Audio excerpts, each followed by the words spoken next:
Reading from John. There was a man sent from God whose name was John. He came as a witness to testify to the light, so that all might believe through him. He himself was not the light, but he came to testify to the light. This is the testimony given by John when the Jews sent priests and Levites from Jerusalem to ask him, "Who are you?"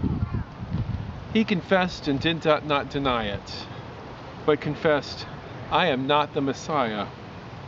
And they asked him, "What then? Are you Elijah?" He said, "I am not." "Are you the prophet?" He answered, "No." Then they said to him, "Who are you? Let us have an answer for those who sent us. What do you say about yourself?" He said, "I am the voice of one crying out in the wilderness, 'Make straight the way of the Lord,' as the prophet Isaiah said." Now they had been sent from the Pharisees. They asked him, "Why then are you baptizing if you are neither the Messiah, nor Elijah, nor the prophet?" John answered them, "I baptize with water. Among you stands one whom you do not know, the one who is coming after me. I am not worthy to untie the thongs of his sandal." This took place in Bethany, across the Jordan from where John was baptizing. Here ends the gospel. Now it's only December 11th, and we still have 14 days until Christmas. Now I know it's the third week in Advent, and let's be honest though, Christmas is on everybody's mind, right? I don't mean that the celebration where we all get together and heralds the coming Christ, what we celebrate in church, the real meaning of Christmas.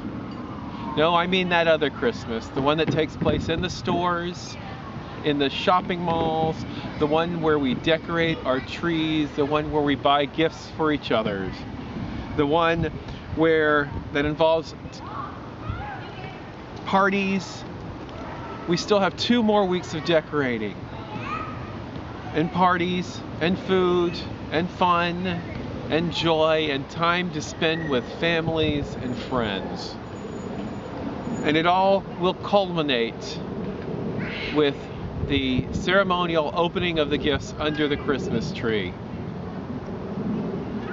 Now, when I was a youngster, I couldn't wait for it. In fact, I couldn't contain myself in waiting for it. And our mother, thank God, she knew how to relieve our anxiety. She would let us open one present before we went to bed on Christmas Eve. Of course, it was we got to expect the same thing because it was always the same present. A pair of pajamas, brand new pajamas. It wasn't that bad, and we really liked the pajamas. Plus, my mother always got a thrill of watching her little ones go to bed and wake up the next morning in that brand new pair of pajamas. And it kind of helped get us to sleep, or at least me. Because on Christmas Eve, I wanted to go to bed early because I wanted to get up early.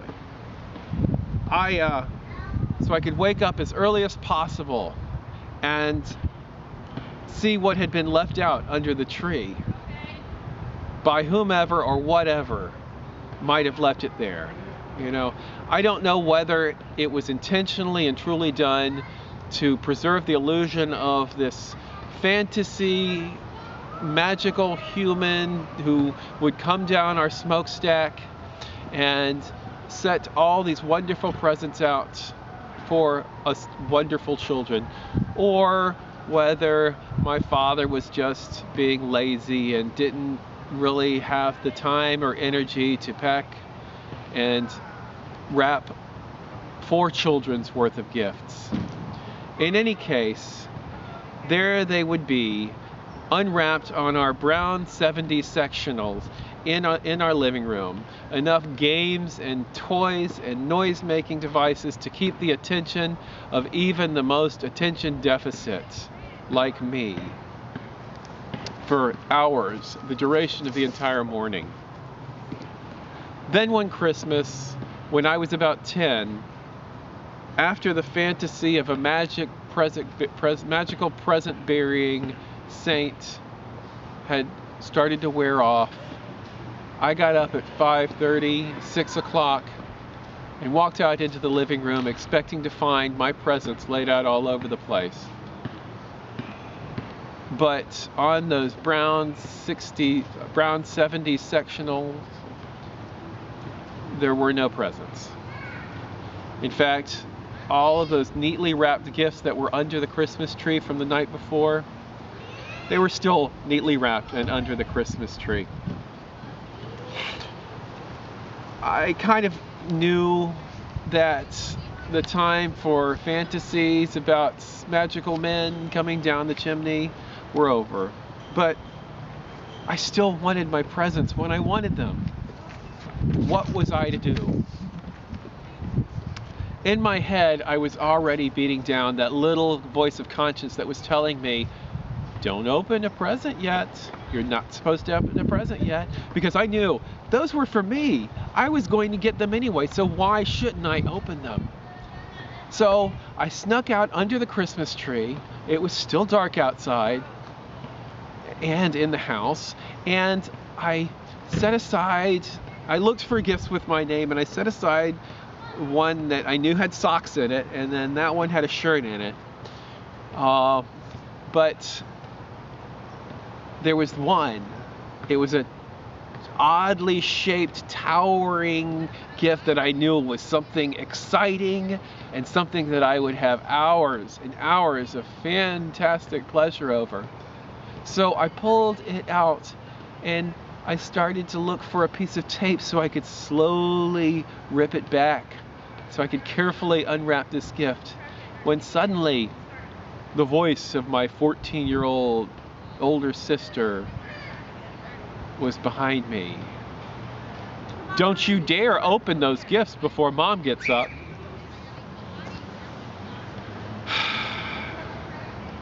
I had to wait another hour or so, maybe longer, until my mother finally got up and we could have the experience of mad rush of gift opening.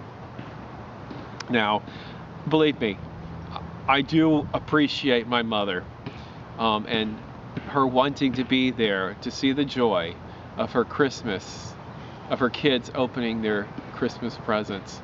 But I also enjoy watching a new generation of my nephews and nieces opening their gifts, and the impatience and the excitement that goes with them. Because I can relate to that. Because I don't like having to wait. I don't like waiting on other people. I don't like waiting on decisions, and I don't like spending time with all that stuff in my head, wondering what the outcome of the decision, wondering how my life is going to change for whatever I'm waiting for. It seems like all our lives we have to wait. We have to wait for the last day of school in December to go on our holiday vacation. Or we have to wait for a text message from a friend to see if they're going to come pick us up so we can go to the mall. We have to wait for that song that we really love to come on the radio. We have to wait to hear back from the college that we sent our applications to. We have to wait for that fateful wedding day. And then we have to wait for that wedding to be over with so we can get on with our honeymoon. We have to wait to hear back from that job interview. And 40 years later or so, we have to wait for that last day of work so we can finally start our retirement. We have to wait back from the doctor to hear the results of the biopsy. Sometimes we're waiting for something better to come along to make our life better. Sometimes we're waiting for the other shoe to drop. Sometimes all we're doing is waiting for an opportunity to get on with our lives. I can personally remember 9 different presidential elections, and each one of those elections there was build up to what a wonderful candidate and how they would change everything, and there was a light at the end of the tunnel, and how the promised land was just on the other side of election day. But each time we would get to the other side of election day, and no matter whether it was my candidate or the other candidate that won, I don't remember my life being irrevocably altered because of the person that was in the White House. The Judeans had their own expectations when they sent the priests and Levites to go search out this man called John the Baptist. There had been a long tradition among this group of Judeans about a Messiah, someone who was going to come and take off the yoke of their oppression. And they had been waiting a long time. So when they heard about this man who was baptizing people, and who was being compared to Elijah, they had to go out and meet with him. But what did they find when they got there? They didn't find the Messiah. They didn't find Elijah. They did not find the prophet. All they found was this man, John the Baptist, who was in animal skins and natty hair. But John knew where to find the one they were searching for.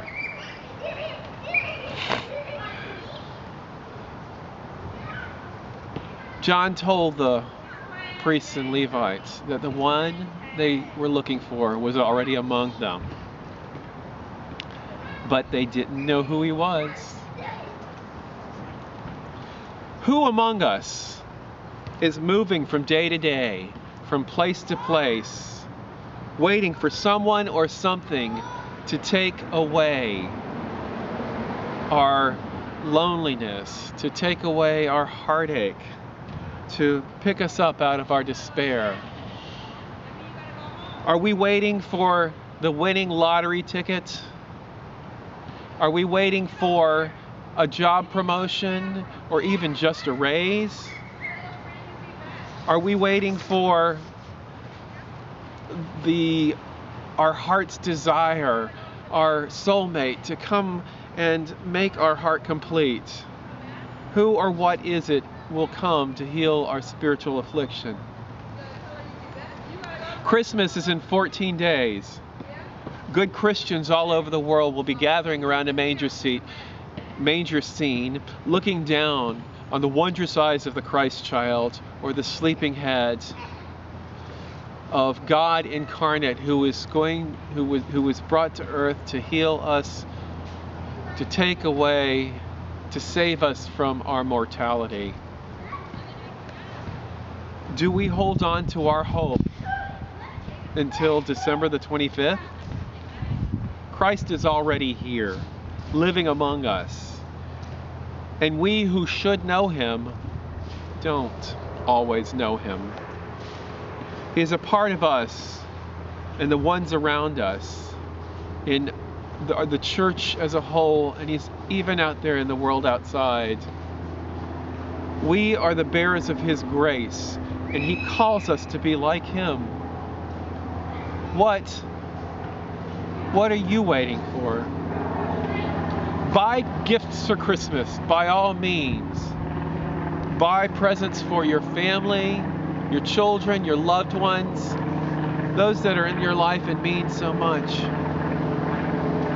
Decorate your trees and homes and take part in Christmas celebrations, the parties, the festivals.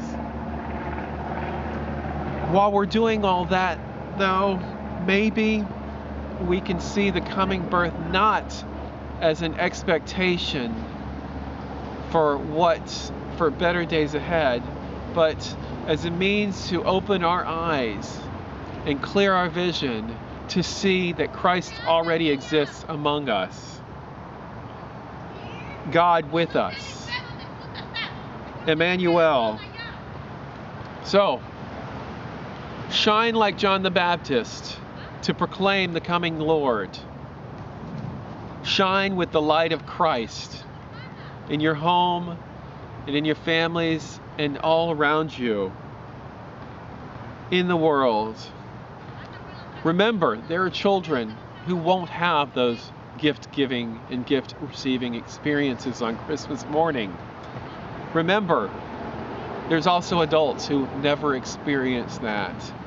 They're out there. They deserve love, and they need it. We should prepare for the coming of our Lord, but we should also give that love to those that deserve it and each other.